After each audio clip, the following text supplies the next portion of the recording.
கஸ்தூரி.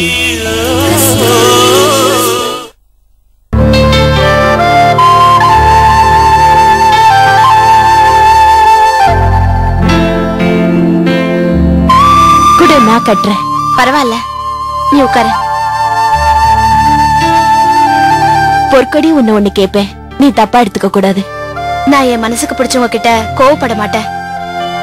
உங்க அண்ணன் ஊர்ல எல்லா கல்யாணத்தையும் எடுத்து நடத்தி தராரு. உனக்கு ஒரு கல்யாணம் பண்ண ஏற்பாடு பண்ணாம இருக்காரே. அக்கா, எங்க அண்ணன் பொற்கொடிக்காக எத்தனையோ மாப்பிள்ளைய கூட்டிட்டு வந்துட்டாரு. அப்புறம் ஏன் கல்யாணம் நடக்கல? கண்டிப்பா வர மாப்பிள்ளைக்கு உன்னை பிடிச்சிருக்கும். ஒருவேளை உனக்கு மாப்பிள்ளைய பிடிக்காம போயிடுச்சா? அது ஒரு பெரிய கதை கஸ்தூரி அக்கா. பொற்கொடிய பாக்க ஒரு மாசத்துக்கு முன்னாடி கூட ஒரு மாப்பிள்ளை வந்தாரு. அப்ப என்ன நடந்துச்சு தெரியுமா?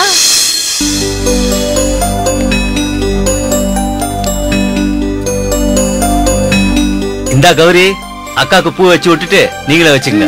சரியா? சரிண்ணே. நீ என்னமா அண்ணன் மேல கோவமா இருக்கியா? பின்ன என்னன்னா, நீ ஒவ்வொரு வாட்டி ஒரு மாப்பிளையா கூட்டிட்டு வர. அவங்க ஏதோ ஒரு காரணம் சொல்லி பிடிக்கலன்னு போயிடுவாங்க. சில பேர் போய் லெட்டர் போடுறேன்னு சொல்லுவாங்க, சில பேர் போன் பண்றேன்னு சொல்லுவாங்க. நீயும் இங்க காத்துக்கிட்டு இருப்ப. அவங்க போனும் பண்றதில்ல. ஒரு சில நாங்க வீடு கட்டிக்கிட்டு இருக்கோம், அந்த வேலை முடிஞ்சதுக்கு அப்புறம் கல்யாணத்தை வச்சுக்கலாம், அதுக்குள்ள வேற நல்ல வரன் அமைஞ்சா உன் தங்கச்சியை கல்யாணம் பண்ணி கொடுத்துருன்னு எழுதிடுவாங்க. நீயும் கொஞ்ச நாள் வெக்ஸ் ஆயிட்டு அப்புறம் வேற ஒரு மாப்பிளைய போய் தேடி கண்டுபிடிச்சு கொண்டு வந்துருவ. நானும் இதே மாதிரி தலை நிறைய பூ வச்சுக்கிட்டு மாப்பிளை முன்னாடி தலை குனிச்சு நிக்கணும். ஏன்னா இதெல்லாம் எனக்கு மல்லிகை பூ வாங்கின காசுல ஒரு வீடே கட்டிருக்கலாம். சரி சரி, கவலைப்படாதமா. உனக்குன்னு ஒரு ராஜகுமாரன் வருவான், கண்டிப்பா உன்னை தேடி வருவான். அந்த ராஜகுமாரன் இன்னைக்கு வர மாப்பிள்ளைய கூட இருக்கலாம்ல. நீ எதை பத்தியும் நினைக்காம சீக்கிரம் ரெடியா. மாப்பிள்ளை வீட்டுக்காரங்க வர நேரமாச்சு. கௌரி, அக்காவை ரெடி பண்ணி கூட்டு வாங்க. சரியா? அண்ணனுக்கே எத்தனை வாட்டி சொன்னாலும் புரிய மாட்டேங்குது. இந்த பூ வச்சுக்கோ. ஏய், எல்லா பூவும் எனக்கே வச்சு விட்டா இருக்கா? ஒண்ணுதானே பொண்ணு பார்க்க வராங்க. திரும்ப. எனக்கு வேண்டாக்கா, நான் ஏற்கனவே ரொம்ப அழகா இருக்கேன். அப்புறம் வர மாப்பிள்ள உன் தங்கச்சி தான் பிடிச்சிருக்குன்னு சொன்னா உன் பாடு குழப்பமாயிடும். சொன்ன புரிஞ்சுக்கோ. அப்படி சொன்னா எனக்கு வம்பு விட்டுச்சு, நான் சந்தோஷமா இருப்பேன். நீயே வரவனை கட்டிக்க. எனக்கு வேண்டாப்பா. நான் இந்த மாதிரி முன்ன பின்ன தெரியாதவங்க முன்னாடி தலை குனிஞ்சு உட்கார மாட்டேன். என் மாப்பிளைய நானே தேடிக்குவேன். அப்போ நீ பேசுறத பார்த்தா எவனையும் அட்வான்ஸா பாத்து வச்ச மாதிரி இருக்கு. இல்லடி, என்ன யாருமே லவ் பண்ண மாட்டேங்கிறாங்க. இந்த ஊர்ல ஈவ்டீசிங் அதுன்னு பேசிக்கிறாங்கல்ல, என்ன இது வரைக்கும் அப்படி யாருமே ஈவ்டீசிங் பண்ணதில்ல. யாராவது மாட்டினாங்கன்னு வச்சுக்கோயேன், பாக்குறேன். எவனே மாட்டுவான்? ஐயோ, மூஞ்சிக்கெல்லாம் எவன் மாட்டுவான்? கரெக்டா சொன்னா.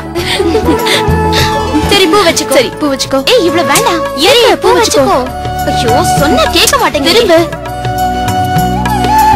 இந்த யமுனா, இத நீ வச்சுக்கோ. ஸ்லைட் பண்ணிடு. இல்லக்கா, இத அவ வச்சிருக்கா. இருக்கா? திரும்ப. இந்த குங்குமம் வச்சுக்கோ. எவ்வளவு அழகா இருக்கா பாரு. ஐயோ, எவ்வளவு பூ வச்சாலும் நீ ஒன்னும் அழகா இருக்க போறதில்ல. எதுக்குடி இந்த பில்டப் எல்லாம்? வாய மூடு.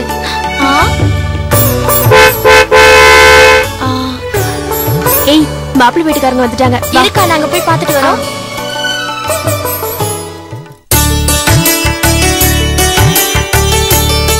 வாங்க வாங்க. வணக்கம் வணக்கம் வணக்கம். உட்காருங்க உட்காருங்க உட்காருங்க.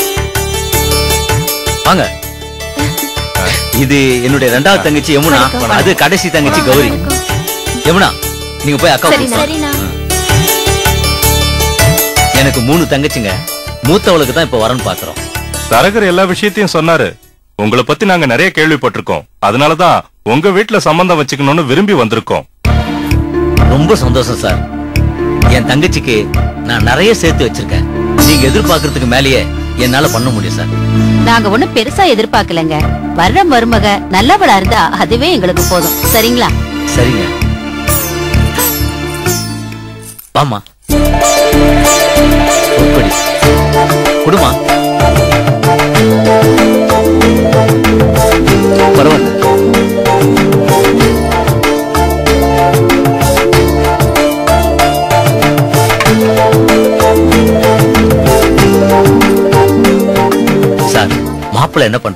என் என் பையன் சிவகாசியில பட்டாசு தொழிற்சாலை வச்சு நடத்துறான். வருஷ வருமானம் 6 லட்சம் ரூபாய்க்கு மேல வரும். எங்க கம்பெனில 20 பேருக்கு மேல வேலை செய்யறாங்க. கல்யாணத்துக்கு அப்புறம் இன்னொரு கம்பெனி கூட ஆரம்பிக்கலான்னு இருக்கான். உட்காருமா. இல்ல பரவாயில்ல அத்தை. காஞ்சனா, நீ என்ன சொல்ற? எனக்கு பொண்ண ரொம்ப பிடிச்சிருக்குங்க. அவ கூட என்ன அத்தைன்னு சொல்லிட்டா. ரொம்ப பாசமா இருப்பா போல இருக்க. நம்ம பையனுக்கு இதுல சம்மதம்னா உடனே பேசி முடிச்சிடலாம். டேய், நீ என்னடா சொல்ற? பொற்கொடிங்கிற பேரு எனக்கு ரொம்ப பிடிச்சிருக்குப்பா. அப்புறம் என்ன காஞ்சனா, பையனுக்கு பொண்ணு ரொம்ப பிடிச்சு போச்சு. இனிமே பேசி முடிச்சிட வேண்டியதுதான். செல்வம் சார், உங்க தங்கச்சி எங்களுக்கு ரொம்ப பிடிச்சு போச்சு. ரொம்ப சந்தோஷம் சார். நல்ல காரியத்தை தள்ளி போட வேண்டாம். இப்பவே பேசி முடிச்சிடலாமே. கல்யாணத்துக்கு நாள் குறிச்சிடலாம். கொஞ்சம் இருங்க, என் தங்கச்சி கிட்ட ஒரு வார்த்தை கேட்டு சொல்லிடுறேன். சரின்னு சொல்லுக்கா. எதுவா இருந்தாலும் அவளுடைய விருப்பம் தான் எனக்கு முக்கியம். தாராளமா கேளுங்க தம்பி. நம்ம கல்யாணங்கள்ல பெரும்பாலும் பொண்ணோட விருப்பத்தை பத்தி நாம கவலைப்படுறதே இல்ல. அது தப்பு. பொண்ணோட மனசு தெரிஞ்சு முடிவு பண்றதுதான் நல்லது. நீங்க உங்க தங்கச்சிய தாராளமா கேளுங்க. என் தங்கச்சிங்க 3 பேருமே என் வார்த்தையை தட்ட மாட்டாங்க. இருந்தாலும் ஒரு வார்த்தை. தாராளமா கேளுங்க தம்பி. சரிங்க சார். பொற்கொடி, ஒரு நிமிஷம் மாமா. போக்கா. டீ சாப்பிடுங்க. தேங்க்யூ.